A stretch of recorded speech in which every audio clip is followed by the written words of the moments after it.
What's up, you guys? Welcome back to my channel. My name is Byron Vasquez Jr. I'm a Los Angeles-based actor, and here you will find personal stories of my journey as an actor, as well as tips and tricks and other acting-related content. In this video, I will give you guys 4 drills to strengthen the most powerful tool an actor has.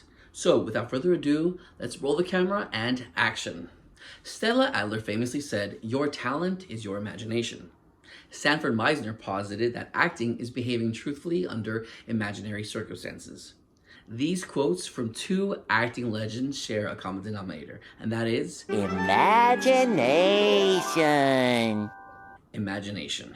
So why is imagination important? We've all seen those movies and TV shows where we're watching a scene and we're sitting there thinking, wow, that guy can't act, or I don't believe that girl. And that's because the actor themselves don't believe what's happening. They have an underdeveloped muscle of imagination, or as I like to call it, a moi. Conversely, we've all seen a great performance where the actor is going through an incredibly emotional experience, and it makes you, the viewer, feel those exact same emotions. Is it my daughter there?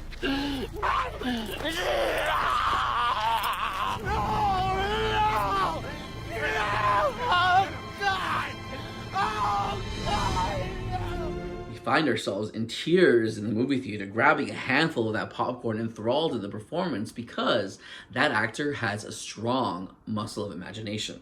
Imagination is important because if you, the actor, doesn't believe the experience, then the audience won't either. So here are 4 drills that I recommend to beef up, bulk up, and get some gains on our muscle of imagination. Here we go. Number 1, journaling. I recommend journaling as a way to build up our moi because half the work's already done. Life happened and you're just writing it down. And this is something that can be done daily or maybe a few times a month. Pick an event in your day that had an emotional impact on you. Any emotional impact. You broke up with a spouse, or you stumbled upon a beautiful flower and it made you just stop for a second. Any event in your day, ordinary or otherwise, that made you feel something, and write about it. What happened? What was the event? Did you break up with your spouse, or did you stumble upon the beautiful flower? The next thing you want to write is, how did the event impact me? I stumbled upon a beautiful flower and the color was so vibrant, it encapsulated me for 1 second. I had to stop. How do I feel about it? This beautiful flower that is so vibrant and so colorful, it made me feel hopeful. It made me feel warm. It made me realize how much beauty there is in the world. So as I went throughout my day, I started seeing the beauty in everywhere I looked because of this one flower. What did I do about it, or what actions did I take? I saw the beautiful flower, I felt warm, and because of that, I behaved differently to the people around me. The more specificity you add to your writing, the more you force your moi to add details to your story, which will then give more emotional resonance. And later on, if you try to recount the story to someone else with all those details internalized, I bet you will give a much more engaged retelling. Number 2, reading. I like using reading as a drill because it is similar to journaling. The work is already done, the story is written, the details are there. But now we're in the land of characters and fictional stories that are not part of your daily life. Kind of get where I'm getting at, right? Characters, stories, sounds similar to a script, right? But don't just read as a casual bibliophile. This is a time to engage your moi. This is training, remember that. As you're reading, immerse yourself in the story. Use the description of the authors to visualize the place or put a face to the characters. Allow yourself to be taken over by the emotions that the story elicits. Then take it one step further. Pick a character that you resonate the most with and read a passage of the story from their perspective. What were their thoughts? What were their feelings? What were their behaviors? Why are they doing what they're doing? Do you agree with them? Why or why not? And after you're done, switch it up. Pick another character who you might not resonate with as much and do the same thing. Reread the passage and experience the story from this character's perspective. What sort of insights did you get from reading it from this character's perspective? Do you have more understanding as to why a character does what they do? Do you see your original character in a new light? What would you do if you were in either character's circumstances? I prefer using reading to build our moi because the first thing you'll get before you're ever on set in full costume is words on a page, aka a script. So the goal is to take words on a page and make them come to life. Remember, if you don't believe it, the audience won't either. However, there is a shortcut, and I'll just call it 2B. And that is, if you're pressed for time or if you really, really, really hate reading, then you can use TV and films. You can do the exact same thing as you would with reading. You can watch a scene, pause it, and do the exact same analysis as with a book. I just prefer using a written word because it forces you to use your imagination instead of relying on visuals or other performers' creative work. Number 3, the Meisner emotional preparation or the daydream. This is a fun drill to do when you've really built up your moi. There's no written work or reading involved, it's just you and your muscle of imagination. He does. So what you want to do is pick a place where you can be unbothered for a long period of time and sit in a comfortable position. Now don't lie down because then you're at the risk of falling asleep. And remember, we want daydreams, not REMs.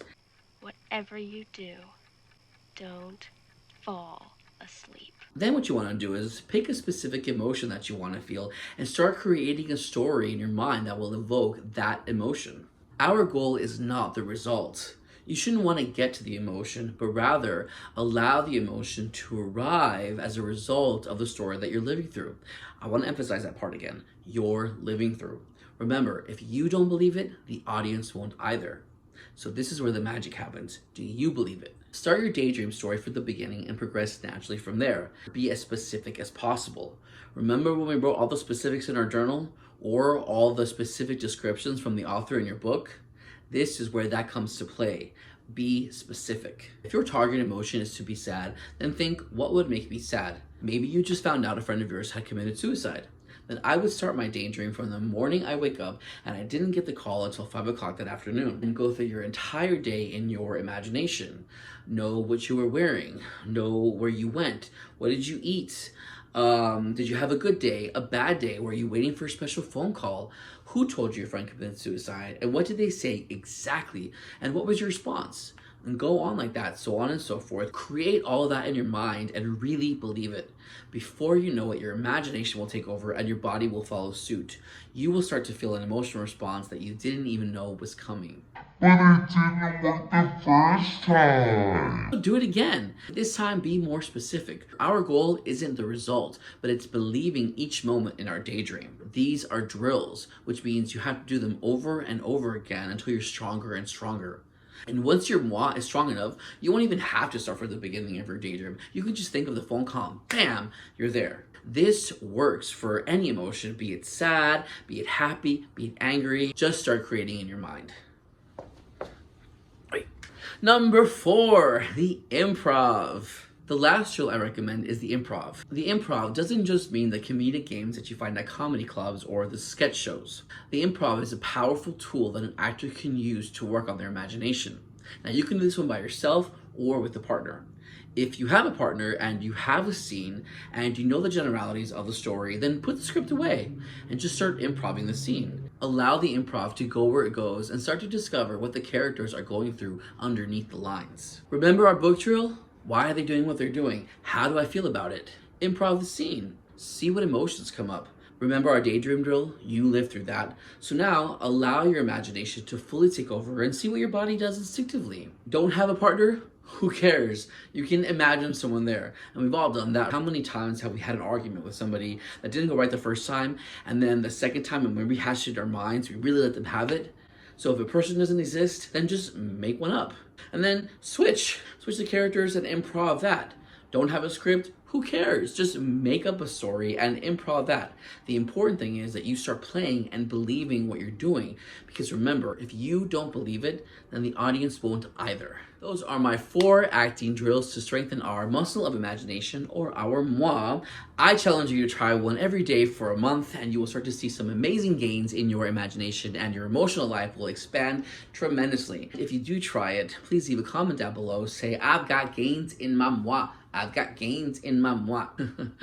Alright guys, here's a section I like to call Put Up or Shut Up. Here is a scene of me in an audition where I had to believe that a gun was pointed at my head. I used my imagination to allow myself to really live through it. I'm giving you guys an example of what I'm talking about because all of the drills that I gave to you today, I have implemented them in my own daily work.